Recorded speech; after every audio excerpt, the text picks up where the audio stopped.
accomplir la volonté de Dieu, la parole de Dieu. Et la Bible déclare que Jésus est descendu dans les eaux et Jean-Baptiste l'a baptisé. À peine qu'il fut sorti de l'eau, comme acte de validation, la Bible dit « et voici ». Et voici, ça ouvre évidemment une porte d'inattendu. Et voici, les cieux s'ouvrirent.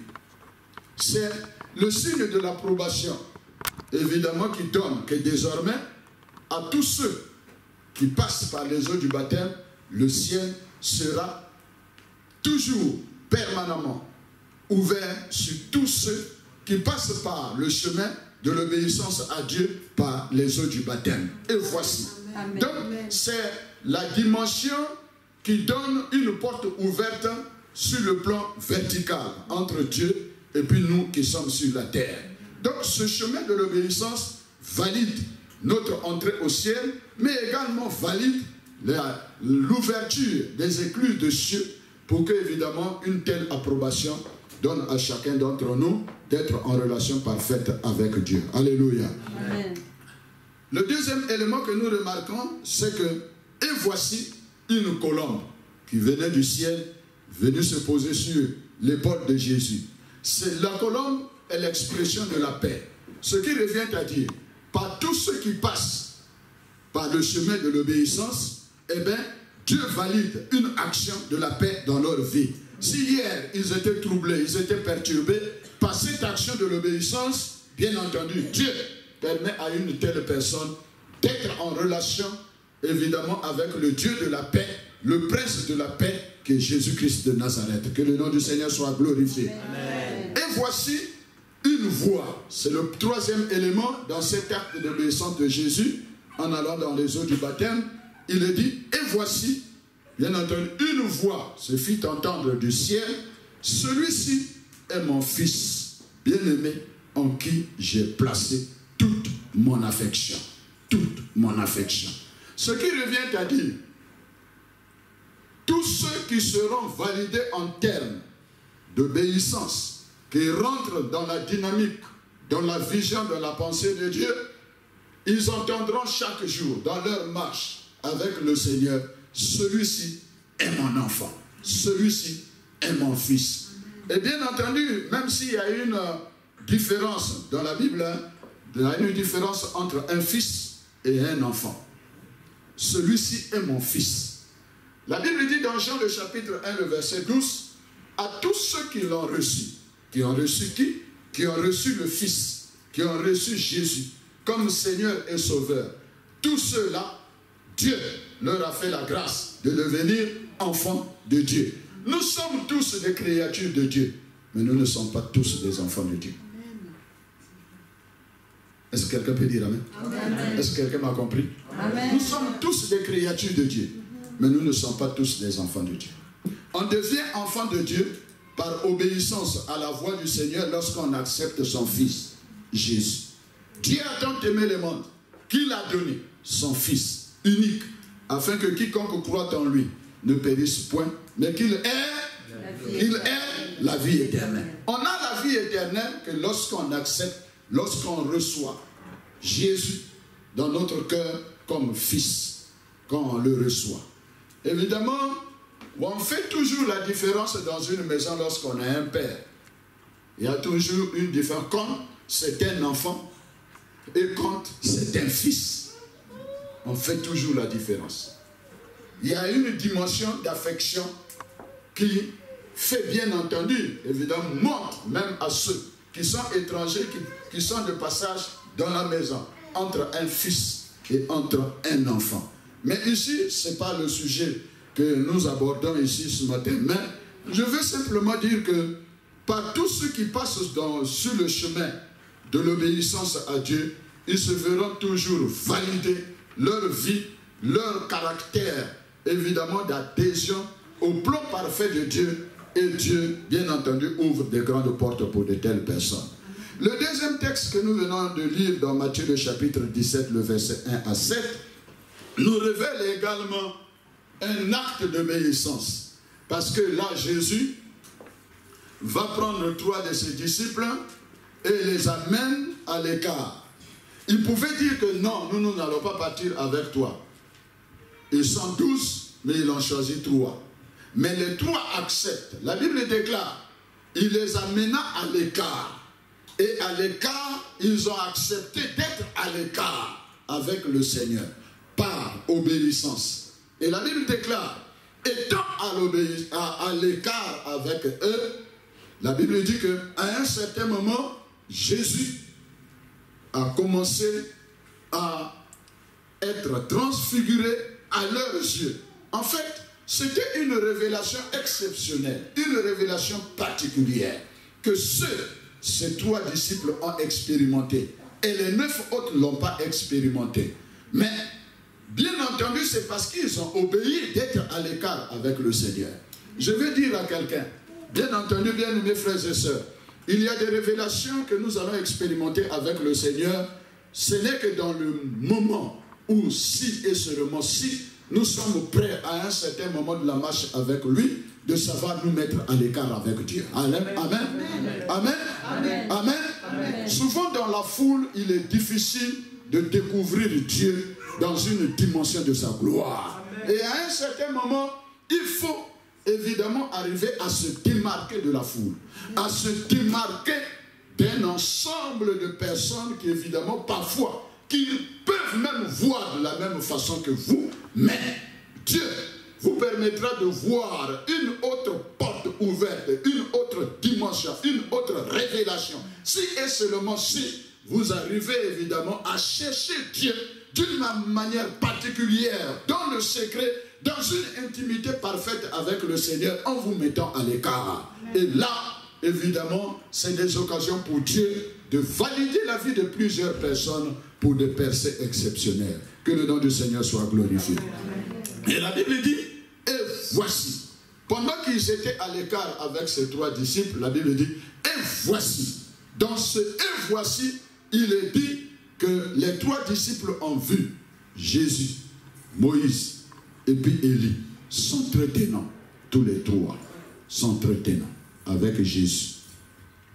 Je ne vais pas rentrer dans ces détails, mais bien entendu, il est toujours dit que Moïse représente la loi et puis Élie représente les prophètes. Et Jésus, évidemment, représentait là la nouvelle alliance, la grâce par le Christ Jésus. Vous avez cru en la loi, dans les Pétateuques, bien sûr avec Moïse, les prophètes sont venus, mais également la révélation étant progressive, cette révélation va continuer avec Jésus. Et c'est pourquoi, bien entendu, Dieu va marquer un saut en disant, celui-ci est mon fils bien-aimé, écoutez-le, écoutez-le. La même manière que vous avez écouté Moïse, vous avez écouté les prophètes, mais lui, il est l'accomplissement et de la loi et des prophètes. Que le nom du Seigneur soit glorifié. Amen. Alléluia. Amen. Oui, nous avons besoin parfois d'être dans les hauteurs avec le Seigneur. Parce que la Bible déclare que Jésus, il fut transfiguré sur une haute montagne, là où il était avec les 3 disciples. Frère, Dieu validera nos vies à un certain moment lorsqu'on se lève aller dans les hauteurs. On se laisse aller dans les hauteurs avec le Seigneur. Oui, il y a trop de vies de bassesse, permettez-moi l'expression. À un certain moment, il faut quitter un peu tout ce qui est superficiel pour essayer d'aller un peu en hauteur. D'autre part, on dira, il faut aller un peu en profondeur, c'est-à-dire en allant dans une profonde intimité avec le Seigneur, dans la méditation de la parole de Dieu, dans une dimension de prière, à la recherche d'un cœur à cœur avec le Seigneur, d'un face à face avec Dieu, comme Moïse l'a fait également. La Bible dit qu'il n'y a eu personne, aucun autre prophète, à qui Dieu parlait face à face, bouche à bouche, avec Moïse, face à face, bouche à bouche. Dieu parlait avec cet homme. Ça veut dire que sa relation avec le Seigneur était une relation exceptionnelle. Mais ils ne sont pas des extraterrestres. Ces personnes sont de la même nature que nous. Évidemment, il est question pour chacun d'entre nous de pouvoir faire en sorte que nous continuions de mourir en soi pour atteindre de telles dimensions afin que la gloire de Dieu se manifeste dans notre vie. Amen. Amen. Dieu n'a pas changé, mais c'est nous qui changeons. La Bible n'a pas changé, mais c'est les hommes qui changent. La parole de Dieu reste la parole de Dieu. La Bible déclare que le monde passera, tout passera, mais la parole de Dieu ne passera jamais. Que le nom du Seigneur soit glorifié. Bien-aimés frères et sœurs, en effet, l'obéissance est le secret de la validation de nos vies, mais également, premièrement, la validation des promesses de Dieu dans notre vie. Nous avons dans la Bible l'exemple d'Abraham, dans Genèse le chapitre 21, le verset 1 à 2. Abraham qui a dans sa vieillesse, évidemment, ne pensait plus que la promesse d'un enfant dans sa vie allait s'accomplir. Mais Dieu, dans sa grâce et dans sa volonté, a fini par accomplir dans la vie d'Abraham et de sa femme Sarah d'avoir un enfant. Dieu valide nos vies et Dieu valide les promesses de Dieu dans notre vie. Et je sais que quelqu'un certainement à qui Dieu a fait des promesses et qui attend. Mais je veux dire à quelqu'un, ne désespère pas, Dieu va valider les promesses qu'il t'a faites. Alléluia. Par l'exaucement de sa parole dans ta vie. Gloire à Dieu. Amen. Comme Abraham, ne cherche pas des raccourcis. Abraham en a cherché un moment. Ça nous a créé tous les problèmes que ça nous a créés.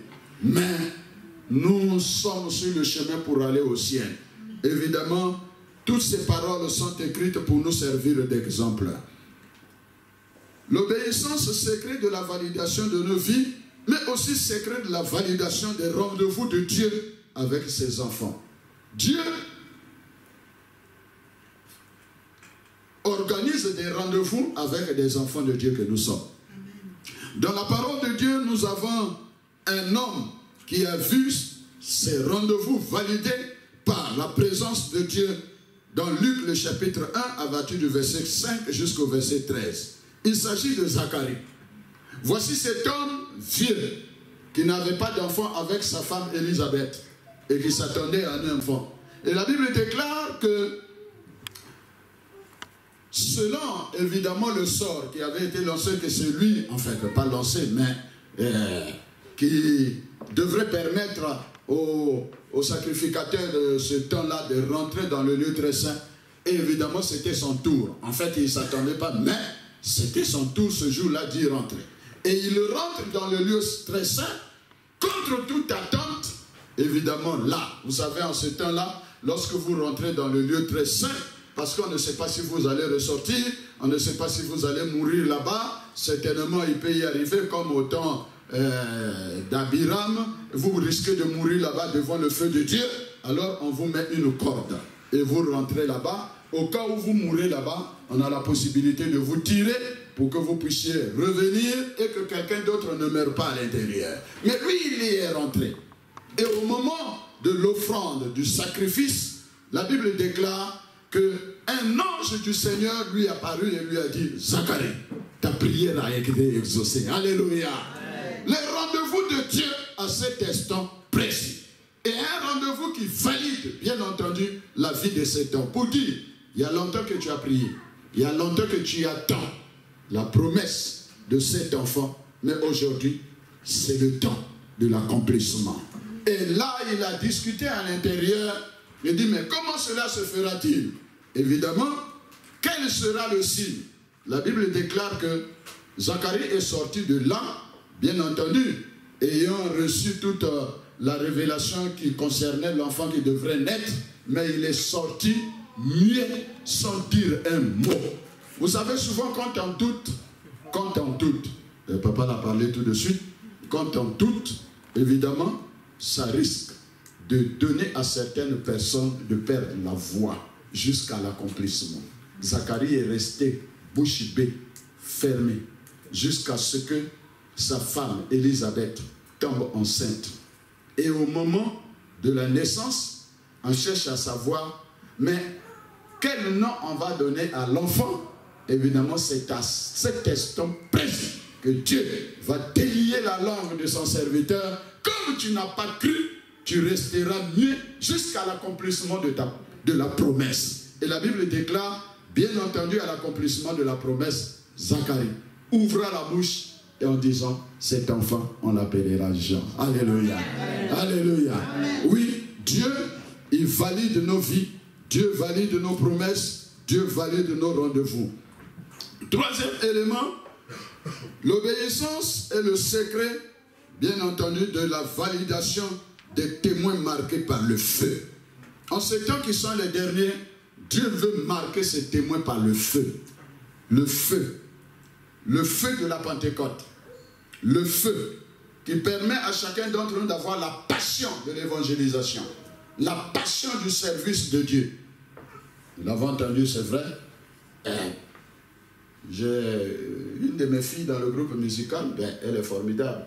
Elle joue au clavier, elle peut jouer à la batterie. En tout cas, mais j'ai dit, mais ça c'est bien. Mais écoutez, mais chacun peut s'y mettre. On peut dire amen?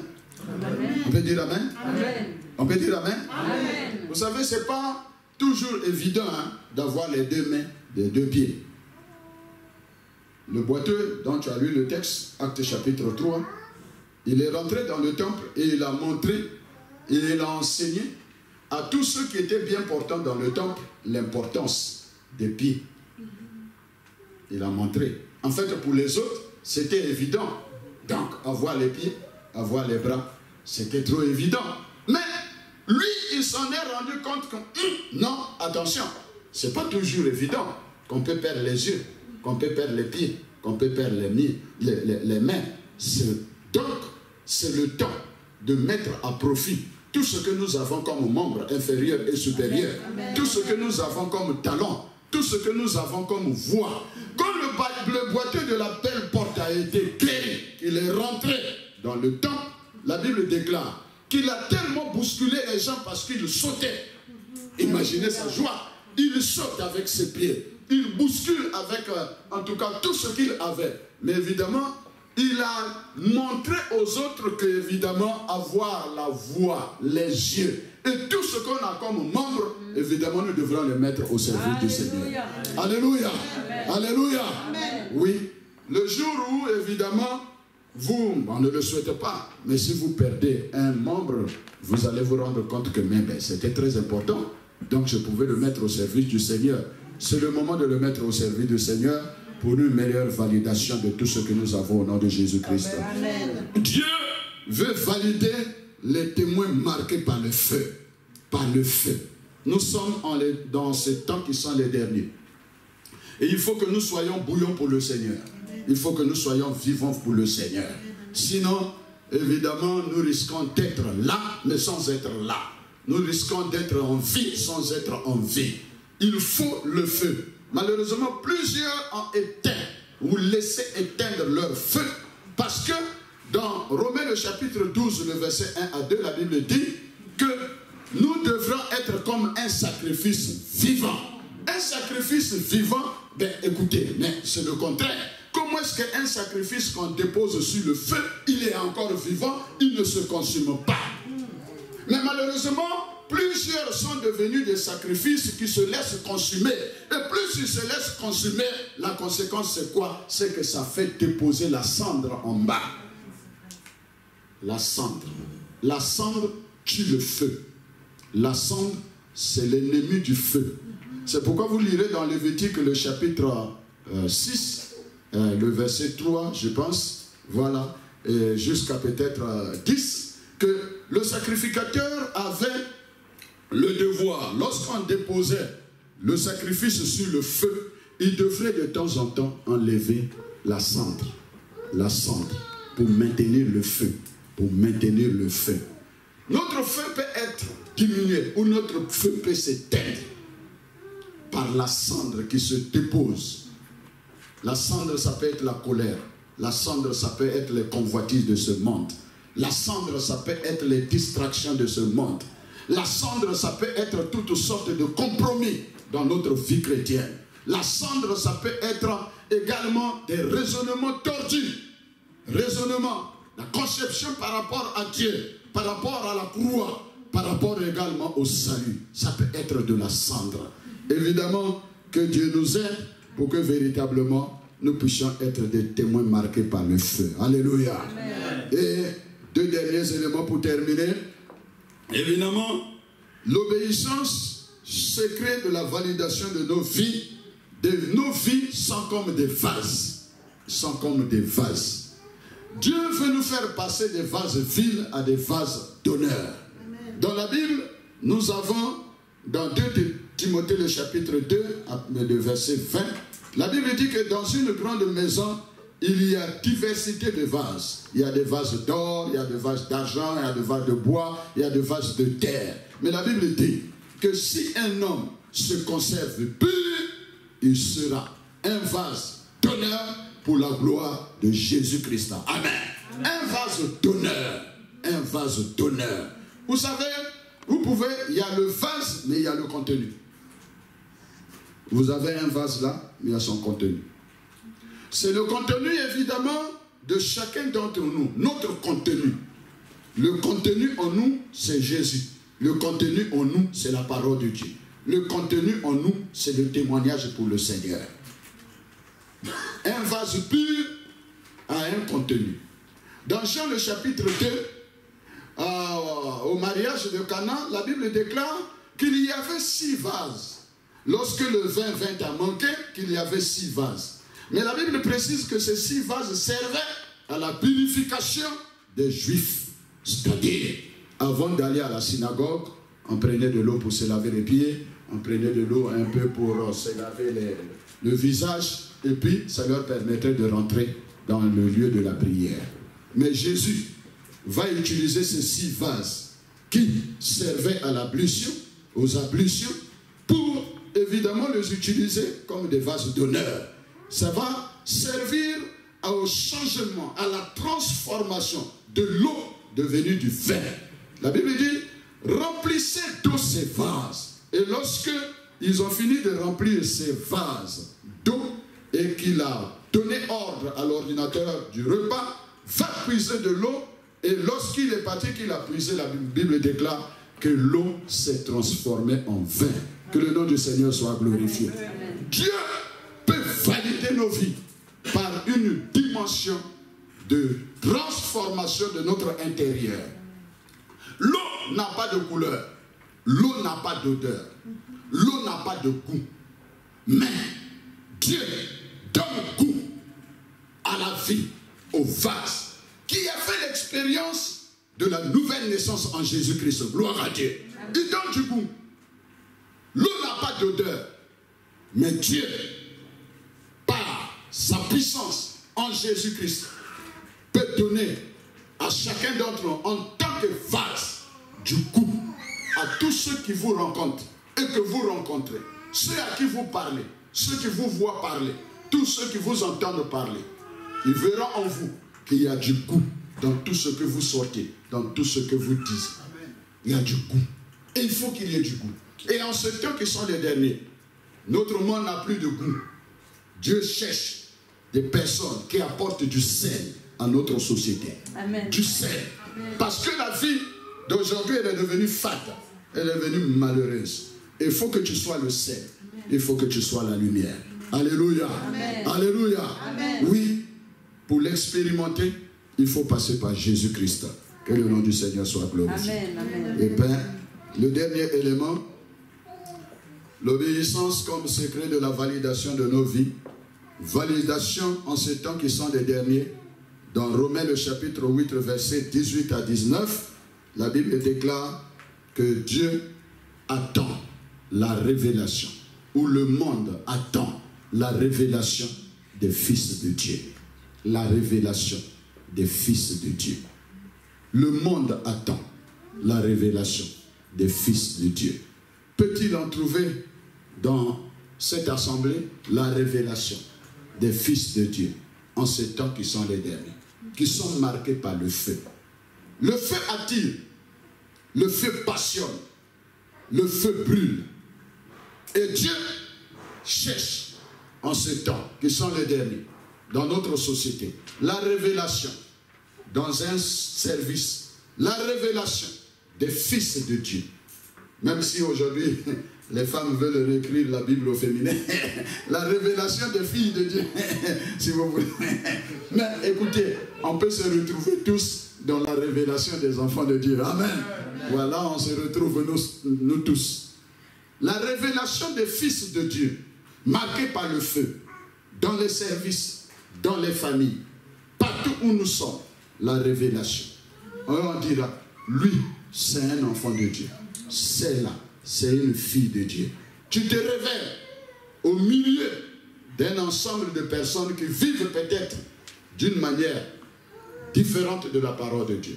Mais on dira, dans ce quartier, dans ce village, dans ce service, il y a quelqu'un qui se révèle, il y a quelqu'un qui sort, qui est un élément particulier, une distinction de Dieu. Tu te révèles comme étant l'enfant de Dieu, par ta vie, par ta façon d'être. Oh bien-aimés frères et sœurs, puisse le Seigneur nous aider, afin qu'en ces temps qui sont les derniers, Dieu valide nos vies pour sa seule gloire. Que le nom du Seigneur soit glorifié. Amen. Nous te bénissons, notre Père et notre Dieu, de donner du goût à notre vie, de donner de la couleur à notre vie, mais aussi de faire de nous, Seigneur, des vases qui dégagent un parfait de bonne odeur. Toute la gloire soit à toi, au nom de Jésus. Amen. Amen.